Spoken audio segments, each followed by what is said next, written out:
आज good morning student. आज हम 1986 के प्रावधानों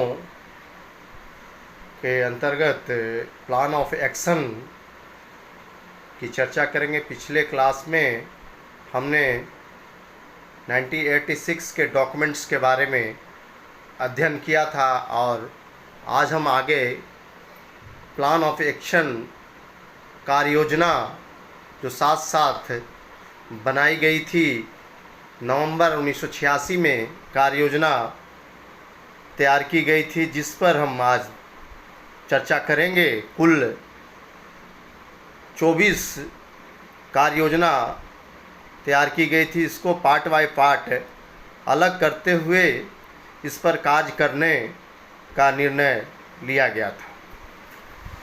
कार्य योजना के अंतर्गत हम कुछ महत्वपूर्ण इश्यूज हैं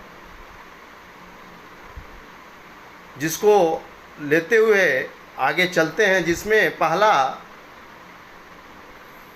एक्शन प्लान का पहला बिंदु है जो 1986 के प्लान में था, जिसमें ईयरली चाइल्ड केयर एजुकेशन, कहने का अर्थ है कि नर्सरी शिक्षा के तरफ जोर देने की बात कही गई थी कि नर्सरी शिक्षा को भी, पहले क्या होता था, एजुकेशन को हम प्राइमरी शिक्षा से अंग मानते थे, लेकिन 1986 के प्रावधानों में नर्सरी शिक्षा पर विशेष बल देने की बात कही गई। नर्सरी शिक्षा को भी हम लेकर चलेंगे, मतलब कहने का अर्थ है कि 5 वर्ष से कम उम्र के बच्चों के लिए बढ़वाड़ी शिक्षा की व्यवस्था भी की जाएगी। इसके लिए अलग से बजट एलोकेट किया जाएगा।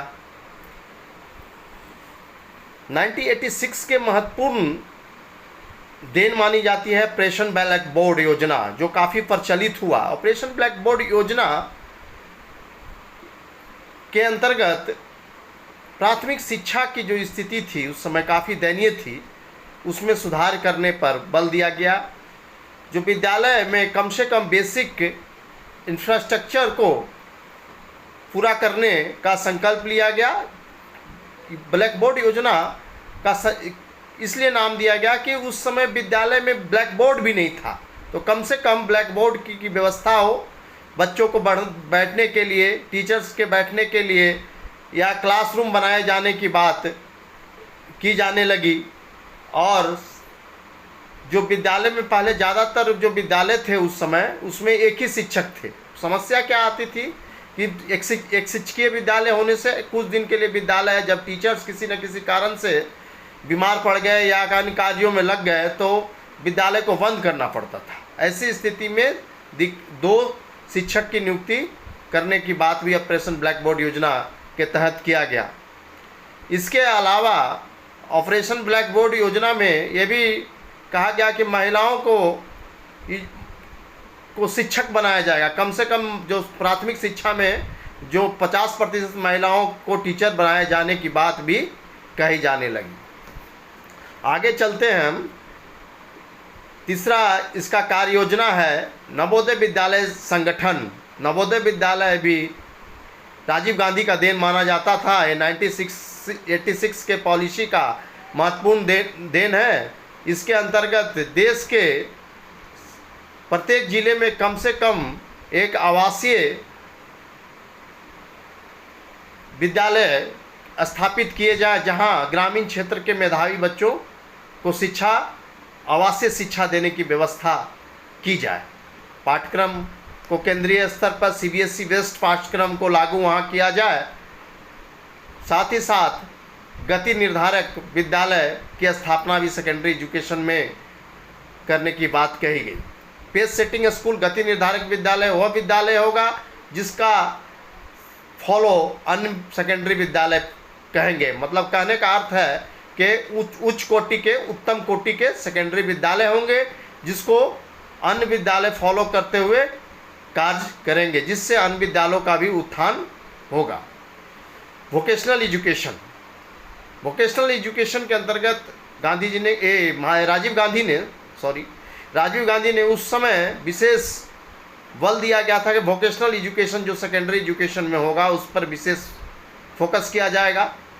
कंप्यूटर एजुकेशन, वोकेशनल एजुकेशन में कंप्यूटर एजुकेशन की बात भी कही गई थी। कंप्यूटर एजुकेशन को लॉन्च शिक्षा में किया गया था, स्कूली स्तर पर इसको लागू करने की बात भी हुई थी। हायर एजुकेशन, उच्च शिक्षा के लिए यूनिवर्सिटी, नए यूनिवर्सिटी खोले जाने की बात कही गई थी। ग्रामीण क्षेत्रों में अगला महत्वपूर्ण, इसमें हायर एजुकेशन में अगला महत्वपूर्ण कार्य योजना में है डिस्टेंस एजुकेशन। डिस्टेंस एजुकेशन, नए ओपन यूनिवर्सिटी की स्थापना की जाएगी। इसके अंतर्गत जो इग्नू की स्थापना 1985 में हुआ था उसको स्ट्रेंथ दिया गया। 1986 के आधार पर उन इग्नू को प्रमोट किया गया, इग्नू का उत्थान हुआ। उसमें इग्नू के उत्थान के लिए काफ़ी मात्रा में बजट भी प्रावधानित किए गए। रूरल यूनिवर्सिटी, ग्रामीण क्षेत्रों में अगला बिंदु है रूरल यूनिवर्सिटी। ग्रामीण क्षेत्रों में छात्रों को उच्च शिक्षा नहीं प्राप्त हो पाता था, वो वंचित रह जाते थे। तो ऐसे ग्रामीण क्षेत्र जहां पहले से यूनिवर्सिटी नहीं अवेलेबल है या वहां छात्रों को उच्च शिक्षा के लिए समस्याएं उत्पन्न हो रही है, वैसे क्षेत्रों में नए यूनिवर्सिटी खोलने की बात कही गई।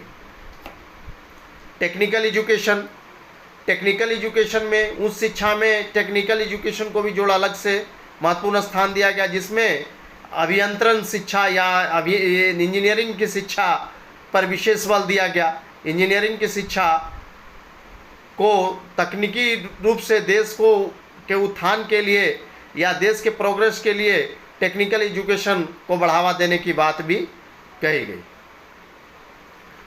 अगला महत्वपूर्ण बिंदु है डीलिंकिंग जॉब फ्रॉम डिग्री।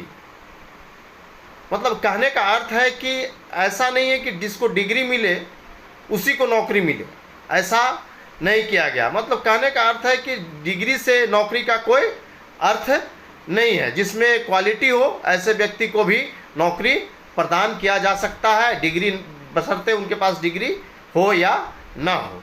मतलब कहने का अर्थ है कि मैन पावर डेवलपमेंट पर विशेष फोकस किया गया। रिसर्च एवं डेवलपमेंट, शोध एवं विकास कार्य योजना में शोध पर भी विशेष बल दिया गया। देश में शोध की आवश्यकता इसलिए पड़ती है कि शोध के बिना देश का विकास होना संभव नहीं है। इसलिए 1986 के प्रावधान में शोध को भी महत्वपूर्ण स्थान दिया गया। महिलाओं की शिक्षा, महिलाओं का शिक्षा पर विशेष जोर दिया गया। उसमें क्या पॉलिसीज़ में, पहले के भी पॉलिसीज़ में महिलाओं की शिक्षा पर विशेष ध्यान दिया गया था। समाज की महत्वपूर्ण इकाई के रूप में महिला को माना गया है। महिला शिक्षा के बिना पूर्ण साक्षरता की कल्पना नहीं की जा सकती। अतः महिला शिक्षा पर भी विशेष कार्य योजना के अंतर्गत जोर देने की बात कही गई थी। अगला कार्य योजना का बिंदु है एसटी, एससी एंड ओबीसी की एजुकेशन। अनुसूचित जाति, अनुसूचित जनजाति एवं पिछड़े के लिए शिक्षा के लिए विशेष प्लान बनाने की बात अलग से की गई। सबके लिए अलग अलग प्रावधानित होगा, उनकी शिक्षा के उत्थान के लिए कार्य किया जाएगा। एजुकेशन फॉर माइनॉरिटी, अल्पसंख्यकों के शिक्षा के लिए भी प्लान अलग से किया गया। जैन, सिख, मुस्लिम, पारसी इत्यादि की शिक्षा के लिए अलग से प्लान किए गए। नेशनल एजुकेशनल इंस्टीट्यूशंस की स्थापना की गई। आर्टिकल 29 और 30 को विशेष रूप से प्रावधानित करते हुए अल्पसंख्यकों को शिक्षा पर विशेष जोर देने की भी बात 1986 के कार्य योजना में की गई। इसके अलावा समाज का एक वर्ग, दिव्यांग वर्ग भी शिक्षा से अछूता न रहे, उसके लिए भी अलग से कार्य योजना बनाए जाने की बात कही जाने लगी। कंटेंट, अगला बिंदु कंटेंट फॉर स्कूल एजुकेशन, मतलब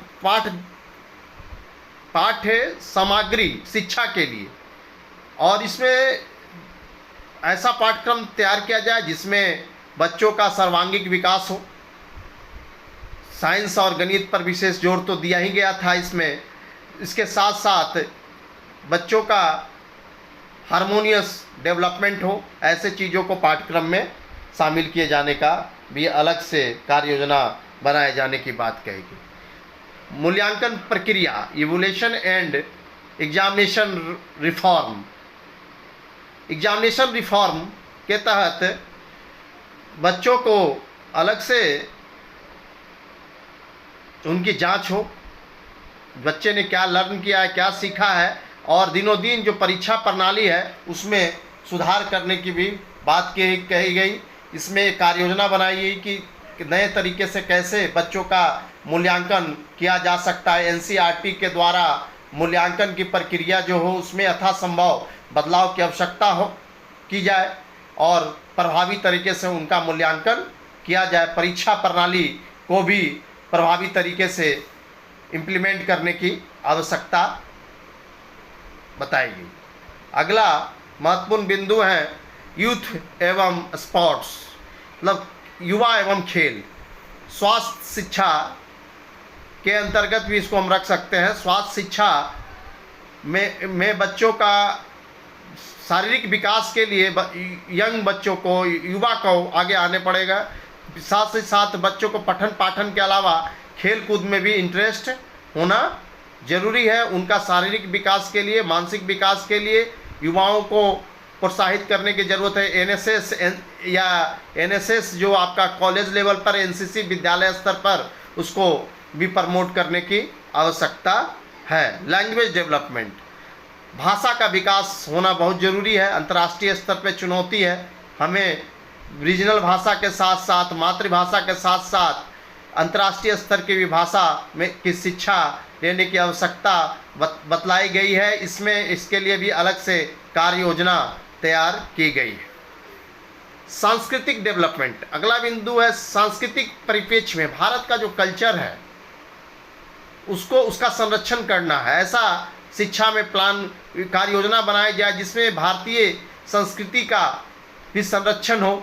इसके प्रोस्पेक्ट में भी कार्य योजना अलग से बनाए जाने की बात कही गई। Mass media and education technology, तो मास मीडिया का प्रयोग करके हम शिक्षा को प्रभावी बना सकते हैं।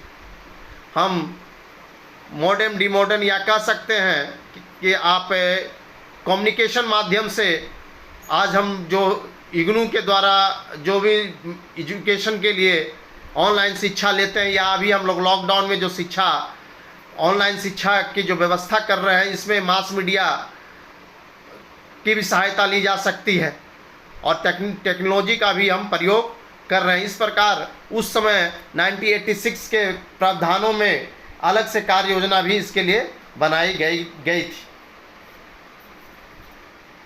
टीचर्स एंड ट्रेनिंग, टीचर्स समाज का अभिन्न अंग है। इसके बिना शिक्षा का कल्पना आप नहीं कर सकते हैं। इसलिए शिक्षक के लिए अलग से कार्य योजना तैयार की गई। शिक्षक के उत्थान के लिए प्लान किया गया, शिक्षक का विकास के लिए प्लान किया गया, उनका प्रशिक्षण के लिए प्लान किया गया। प्रत्येक जिले में शिक्षक प्रशिक्षण के हेतु एक डाइट की स्थापना, कम से कम एक डाइट की स्थापना करने का लक्ष्य निर्धारित किया गया। शिक्षा का प्रबंधन, ये हमारा अंतिम कार्य योजना है, 24वां कार्य योजना, जिसमें शिक्षा के प्रबंधन की बात की गई है। शिक्षा का समुचित तरीके से प्रबंधन हो, पर बिना शिक्षा का प्रबंधन का आप उच्च कोटि की शिक्षा या क्वालिटी एजुकेशन की शिक्षा की कल्पना आप नहीं कर सकते हैं।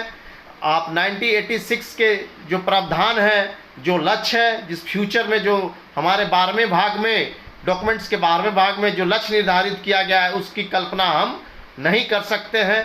अतः इस प्रकार हमने प्लान ऑफ एक्शन 1986 के कार्य योजना के बारे में संक्षेप में आपसे चर्चा किया।